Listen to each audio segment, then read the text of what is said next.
સુરતમાં મોર્નિંગ વોકમાં નીકળેલા સીઆઈએસએફના જવાનનો mobile snatching કરનાર આરોપીની આખરી ધરપકડ કરી લેવામાં આવી છે। સુરત શહેરમાં મોર્નિંગ વોક ઉપર નીકળેલા સીઆઈએસએફ જવાનનો એક મોબાઈલ સ્નેચરે તેમનો ફોન છીનવવાનો પ્રયાસ કર્યો, જેમાં સીઆઈએસએફ જવાને પ્રતિકાર કરી અને તેને પકડવાનો પ્રયાસ કરતા મોબાઈલ સ્નેચરે તેમના ઉપર ચપ્પુ વડે હુમલો કર્યો હતો, જેમાં તેઓ ઇજાગ્રસ્ત થયા હતા। તો બીજી તરફ આ ઘટનામાં પકડાયેલ ચેઇન સ્નેચર વિરુદ્ધ ઉમરા પોલીસે કાયદેસરની કાર્યવાહી હાથ ધરી છે। મળતી માહિતી અનુસાર આરોપી સામે અગાઉ 13 ગુના સ્નેચિંગના નોંધાઈ ચૂક્યા હોવાનું બહાર આવ્યું છે।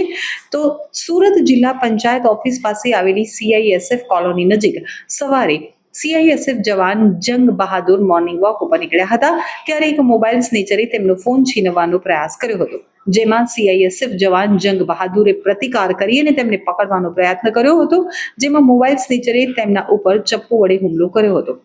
તેઓ ઇજાગ્રસ્ત થયા હતા અને સીઆઈએસએફ જવાનનો મોબાઈલ ફોન ઝૂંટવીને આરોપી ત્યાંથી ફરાર થઈ ગયો હતો। તો દરમિયાન નજીકમાં મોપેડ ઉપરથી પસાર થતા વ્યક્તિની આરોપીએ સ્કૂટી રોકવી હતી અને તેને ચપ્પુ બતાવી અને સ્કૂટી લૂંટીને ભાગવાનો પ્રયત્ન કર્યો હતો।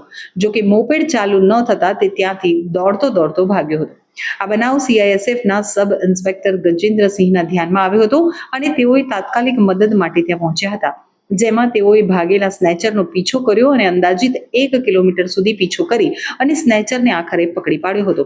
ત્યારે સ્નેચરે સબ ઇન્સ્પેક્ટર ગજેન્દ્રસિંહ ઉપર પણ ચપ્પુ વડે હુમલો કર્યો હતો, જેમાં ગજેન્દ્રસિંહની વર્દી ઉપર ચપ્પુ વાગતા તેઓની વર્દી ફાટી ગઈ હતી। આરોપીને પકડીને પોલીસને જાણ કરવામાં આવી હતી। તો બીજી તરફ બનાવની જાણ થતા પોલીસ પણ ઘટના સ્થળે પહોંચી હતી અને આરોપીને પોલીસ મથકે લઈ ગયા હતા। તો ડીસીપી વિજયસિંહ ગુર્જરે જણાવ્યું હતું કે આરોપીનું નામ પીરુ ખાન ઉર્ફે બાબુ શબ્બીર ખાન પઠાણ છે, જે મૂળ મહારાષ્ટ્ર સંતખેડાનો વતની છે અને હાલમાં સુરતના ભેસ્તાન આવાસ પાસે રહે છે। તેની સામે રોબરી અને હત્યાના પ્રયાસનો ગુનો નોંધી કાયદેસરની કાર્યવાહી હાથ ધરવામાં આવી છે। આરોપી સામે અલગ અલગ પોલીસ મથકમાં 13 જેટલા સ્નેચિંગના ગુના અગાઉ પણ નોંધાઈ ચૂક્યા છે। 1 મહિના પહેલા જ તે જેલમાંથી છૂટીને આવ્યો હતો। તો અગાઉ ઉધના પોલીસ મથકમાંથી આરોપીને પાસા પણ કરાવ્યા હતા। આરોપીને પકડ્યો ત્યારે એક બાઇક અને 2 મોબાઈલ ફોન મળ્યા હતા, જે બંને મોબાઈલ ફોન પણ સ્નેચિંગ કરેલા હતા, જેથી 2 અલગ અલગ પોલીસ મથકમાં ફરિયાદીનો સંપર્ક કરવામાં આવ્યો હતો અને ફરિયાદીને બોલાવી અને ગુનો દાખલ કરાવવામાં આવ્યો છે। જે બાઇક હતી તે પાલ પોલીસ મથકમાંથી ચોરી કરેલ હતી। તેના ફરિયાદીને પણ પોલીસે સામેથી સંપર્ક કરી અને તેને બોલાવી અને 3 ગુના બીજા દાખલ કર્યા છે। જો હાલમાં આરોપી સામે હવે ટોટલ 17 ગુના થયા છે અને આરોપીની વધુ પૂછપરછ હાથ ધરવામાં આવી છે। सूरत सिटी में उमरा पुलिस स्टेशन की हद में सीआईएसएफ का जलाराम के पास में इनका कैंप है, जहाँ पे रेजिडेंशियल बैरक और वहाँ कंट्रोल रूम बना हुआ है।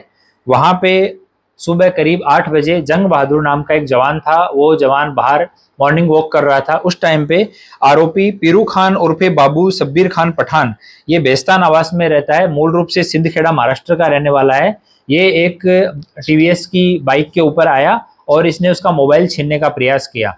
चाकू दिखाया, चाकू दिखा के डराया, डरा के इसका मोबाइल रॉबरी कर लिया। मोबाइल छीनने के बाद में उस जवान ने, सीआईएसएफ के जवान ने थोड़ी हिम्मत दिखाते हुए शोर शराबा किया कि भागो, यहाँ पे ये लुटेरा आया है, इस तरह से इसको पकड़ने का प्रयास किया।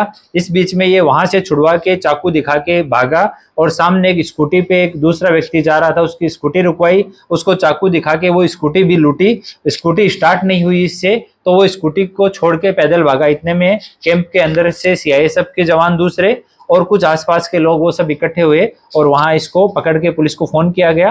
तुरंत पुलिस पहुंची और आरोपी को कस्टडी में लेके, और इसमें हमने उमरा पुलिस स्टेशन में बीएनएस की कलम 3096 जो कि रॉबरी का कलम है, वो 1091 अटेम्प्ट टू मर्डर, 1181 ईजा पहुंचाने के लिए और अन्य जो धाराएं हैं उनमें गुना दाखिल किया है। ये जो आरोपी है इसके ऊपर ऑलरेडी 13 जितने स्नेचिंग के गुना अलग अलग पुलिस स्टेशन में सूरत सिटी में दाखिल हैं। 1 महीने पहले ही ये जेल से छूट के आया है। एक बार ये पासा में भी जा चुका है, उधना पुलिस स्टेशन से इसका पासा किया गया था। अभी जब हमने आरोपी को पकड़ा तो उसके पास में 1 बाइक और 2 मोबाइल बरामद हुए। वो दोनों मोबाइल भी स्नेच किए हुए थे। तो 2 अलग अलग पुलिस स्टेशन में फरियादी से कांटेक्ट किया गया, फरियादी को बुला के गुना दाखिल करवाया गया है। वो बाइक थी, वो पाल पुलिस स्टेशन से बाइक चोरी हुई थी, उसके फरियादी से भी पुलिस ने सामने से कांटेक्ट करके उसको बुला के 3 गुना ये और दाखिल किए हैं। तो अभी टोटल उमरा का जो ये गुना है इसको मिला के इस आरोपी के ऊपर अभी 17 गुना दाखिल हो गए हैं। अभी इसकी फर्दर पूछताछ चल रही है। इसने कहीं और भी कोई बाइक चुराई हो और भी स्नैचिंग की हो, मुद्दा माल किसको बेचता है, इस संबंध में विस्तृत पूछताछ अभी की जा रही है।